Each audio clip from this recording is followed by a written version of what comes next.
అదే RTV app వార్తల్ని క్షణాల్లో చదివే అవకాశం ఉంటుంది. ఒక న్యూస్ పేపర్, ఒక టెలివిజన్ ఛానల్ మీ చేతుల్లో ఎప్పుడూ ఉంటాయి.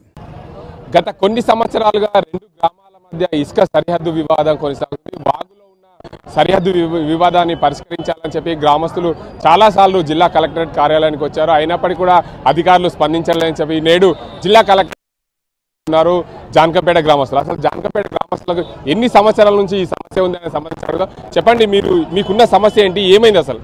మా సమస్య ఏంటంటే మాది జానకంపేట గ్రామం, వేల్పూర్ మండలం. పచ్చాలనాడు కూడా మా జానకంపేట గ్రామాల మధ్య పెద్దవాగు ప్రవహిస్తుంటుంది. ఆ పెద్దవాగు ఇరు గ్రామాల గుండా ప్రవహిస్తుంది కాబట్టి ఇద్దరికి గృహావసరాల కొరకు తీసుకోవచ్చు. దాన్ని పచ్చాలనాడు కూడా పెద్ద విలేజ్. అక్కడ మినిమం అక్కడ 6,000 మంది జనాభా, మా జనాభా 1,500 మంది. వాళ్ళు మా చిన్న గ్రామం. అయితే వాళ్ళు ఏం చేస్తారంటే మా సరిహద్దు మాకు ఉండంగా కూడా మమ్మల్ని తీసుకొనియ్యారు. ఎందుకంటే మీకు లేదంటారు. మేము ఎన్నిసార్లు అధికారులకు విన్నవించుకున్న గత 20 సంవత్సరాల నుంచి ప్రతిసారి అధికారులకు ఒత్తిడి చేసి విన్నవించుకుంటాము. కొలుస్తామని అచ్చుడికి వాళ్ళు ఏం చేస్తారంటే మీకు ఇష్టం లేక ఎందుకు కొలుచుడు అని చెప్పేసి వాళ్ళు మభ్య పెడతారు. మభ్య పెట్టి ఏం చేస్తారంటే మళ్ళీ ఒక 6 నెలలు కాగానే మళ్ళీ బంద్ చేస్తారు.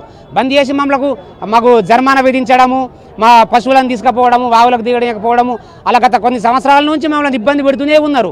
అందుకొరకే ప్రతి సంవత్సరం ఇబ్బంది అవసరం లేదు, మీ అగ్రిమెంట్లు ఉల్లంఘన మాకు అవసరం లేదు. మాకు సరిహద్దు ఉంది. మాకు మా గ్రామం గుండా ఒక 1/2 కిలోమీటర్ ప్రవహిస్తూ ఉంటుంది పొడుగా వాగు. ఆ 1/2 కిలోమీటర్ల మా సరిహద్దు ఉన్నది కాబట్టి మేము ఆల్రెడీ తీసుకుంటాం. గత 2 సంవత్సరాల క్రితం మన కలెక్టర్ నారాయణ రెడ్డి సార్ ఉన్నప్పుడు ఆల్రెడీ ఆ సార్ చెప్పిండు, మీకు కూడా హక్కు ఉంది, ఆ గ్రామానికి ఎంత హక్కు ఉందో మీ గ్రామానికి కూడా అంతే హక్కు ఉంది. ఆ గ్రామం మీరు కూడా గృహవసరాలకు తీసుకోవచ్చు అన్ని గ్రామాల మాదిరిగా. మీరు ఒకవేళ నిబంధన అతిక్రమించినప్పుడు మీకు ఇద్దరి మధ్యలో ఒప్పందం ఏమైనా అయినప్పుడు మీ సరిహద్దు నుంచి మీరు తీసుకోరని చెప్పేసారు. దానికి వాళ్ళు ఏం చేస్తారంటే ప్రతి విషయంలో మాకు ఇబ్బందులు పెడుతున్నారు. మేము ఇప్పుడు ఏం చెప్తున్నామంటే అధికారులకు గత 6 నెలల నుంచి కూడా మేము విన్నవిస్తూ వస్తున్నాం. మా సరిహద్దు మాకు ఊహించండి, మాకు ఎంత వస్తే మేము అంతనే మా అవసరాల కొరకు మేము తీసుకుంటాం. దాన్ని ఏం చేస్తారంటే దానికి రాజకీయం ఒత్తిడి చేసి గత ప్రభుత్వము అది పెద్ద విలేజ్, వాళ్ళ ఓట్లు పడే ఎమ్మెల్యే ఎలక్షన్లలో మాకు ఓట్లు రావని చెప్పేసి మమ్మల్ని మెప్పించి మభ్య పెడుతున్నారు. అధికారులను రానియకుండా చేస్తున్నారు. అక్కడ లోకల్ ఉన్న ఆ మండల స్థాయి అధికారులు కానీ డివిజన్ అధికారులు కానీ వాళ్ళు ఏం చేస్తున్నారంటే రాజకీయ నాయకుల ఒత్తిడికి లోనై ఆ సర్వే చేయడానికి వస్తలేరు. ప్రతిసారి ఇది అవుతుంది. అసలు ప్రజాపాలన గత ప్రభుత్వాలేమో నియంత పాలన అని చెప్పేసి వాళ్ళు చేసిర్రు. ఇప్పుడు ఆల్రెడీ ప్రభుత్వాన్ని ఏర్కొన్నాం, ప్రజాపాలన అని మన నాయకులు చెప్తారు. అసలు ప్రజాపాలనలో ప్రజల సమస్యలు పట్టించుకుంది ఈ అధికారులు ఎందుకు ఉండు? మరి పెద్ద గ్రామానికి ఒక న్యాయము, చిన్న గ్రామానికి ఒక న్యాయమా? వాళ్ళకో రాజ్యాంగం, మాకో రాజ్యాంగమా? ఆ చిన్న గ్రామానికి మరి మేము తీసుకోవద్దా వాళ్ళ లెక్క? అదే మా విలేజ్లో మేము ఒక మురం తీసుకుంటే రెవెన్యూ అధికారులు వచ్చి మా ట్రాక్టర్లకు జరిమానా విధిస్తారు. 3,500 జరిమానా కట్టినాం మేము. అదే వాళ్ళు తీసుకపోతారు, వాళ్ళ ట్రాక్టర్లను దొరకబట్టిస్తాం కూడా వాళ్ళు అసలే వాళ్ళకు కేసు బుక్ చేయరు, వాళ్ళకి జరిమానా తీయరు. వాళ్ళకో న్యాయం, మాకో న్యాయం. అందుకొరకే మేము ఈరోజు గ్రామస్తులం అందరం వచ్చినాం. ఆడవాళ్ళు మగవాళ్ళు ఇంటికి ఒక మనిషి మొత్తం వచ్చినాం. మాకు కంపల్సరీ మాకు సర్వే చేయాలి. సర్వే చేసిన దాకా మేము ఇక్కడ నుంచి కదిలేదు. ఏది ఏమైనా కానీ మాకు సర్వే చేస్తేనే మాకు సరి అయిన న్యాయం జరుగుతుంది. ఇంతకుముందు 14వ తారీఖు నాడు కలెక్టర్ గారు ఏం చేశారంటే మేము ఏడీ గారికి లెటర్ రాసిండు, మీ 14వ తారీఖు నాడు మీ గ్రామానికి వచ్చి మేము సర్వే చేస్తామని చెప్పిర్రు. ఆ రోజు మాకు కూడా లెటర్ ఇచ్చిర్రు. అస్తురు అని చెప్పేసి వచ్చిర్రు, విలేజ్లోకి వచ్చిర్రు. నడు కూడా వాళ్ళ ఒత్తిడికి లోనే మళ్ళీ రిటర్న్ వచ్చేసారు. ఓకే, మీరు చెప్పండి, అసలు మీ గ్రామం గుండా ఇసుక వాగు ఉందా? మీ గ్రామానికి ఏమైనా హక్కులు ఉన్నాయా? మీరు పెద్ద మనిషి కదా, ఏంది అసలు మీ ఊరికి ఉన్న సమస్య? మా ఊరికి 30 ఎకరాల వాగు ఉంటుంది. 30 ఎకరాలు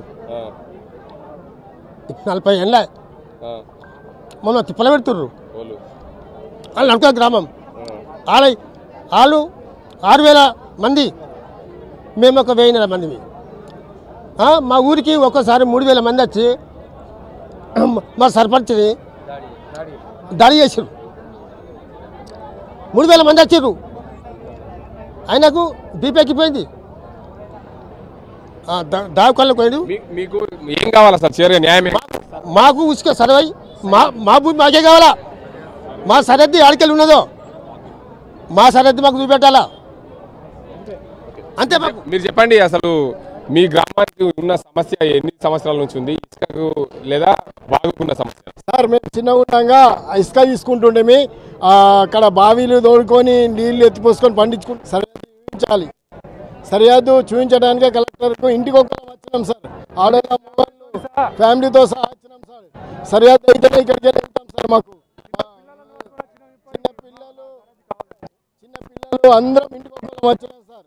సరిహద్దు గురించి వచ్చినాం. మేము చిన్నగా ఉండగా ఇద్దరం సరసాగా తీసుకునే వాళ్ళము. ఇప్పుడు 20 ఏళ్ళ నుంచి మాకు ఇసుక ఇవ్వడం లేదు.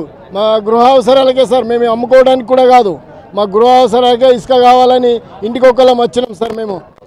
సరే సార్, దయచేసి మాకు మొత్తానికి చూసుకోవచ్చు ఈ రెండు గ్రామాల మధ్య ఉన్న సమస్య వాగులో ఉన్న సరిహద్దు వివాదం. గత కొన్ని సంవత్సరాలుగా 20 సంవత్సరాలుగా మా గృహ అవసరాల కోసం ఏదైతే మేము ఇసుకను తీసుకోవాలనుకున్నామో దాన్ని తీసుకోకుండా నడుకుడ గ్రామస్తులు అడ్డుపడుతున్నారు.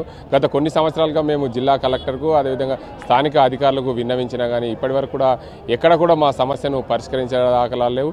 కేవలం అధికారులకు సర్వే కోసం రాస్తున్నారు తప్ప మా గ్రామానికి వచ్చి అధికారులు అస్తుపోతున్నారు, కానీ పూర్తి స్థాయిలో సర్వే చేయడం లేదు. మా గ్రామానికి ఉన్న సమస్యను సరిహద్దు వివాదాన్ని త్వరగా పరిష్కరించాలి, మా గృహావసరాలకు ఏదైతే ఇసుకను వినియోగించుకునే విధంగా అధికారులు సూచనలు చేయాలని చెప్పి జిల్లా కలెక్టర్ దగ్గరికి వచ్చాము. తక్షణమే జిల్లా కలెక్టర్ కూడా దీనికి స్పందించి మాకు న్యాయం చేయాలని చెప్పి గ్రామస్తులు కోరుతున్నారు. ఇది ఇక్కడ పరిస్థితి. కెమెరా పర్సన్ అజీంతో గంగారెడ్డి, RTV నిజాం. మరిన్ని వీడియోస్ కోసం ఛానల్ ని సబ్స్క్రైబ్ చేయండి, లేటెస్ట్ అప్డేట్స్ కోసం వాట్సాప్ ఛానల్ ని ఫాలో చేయండి అండ్ లింక్ డిస్క్రిప్షన్ లో ఉంది.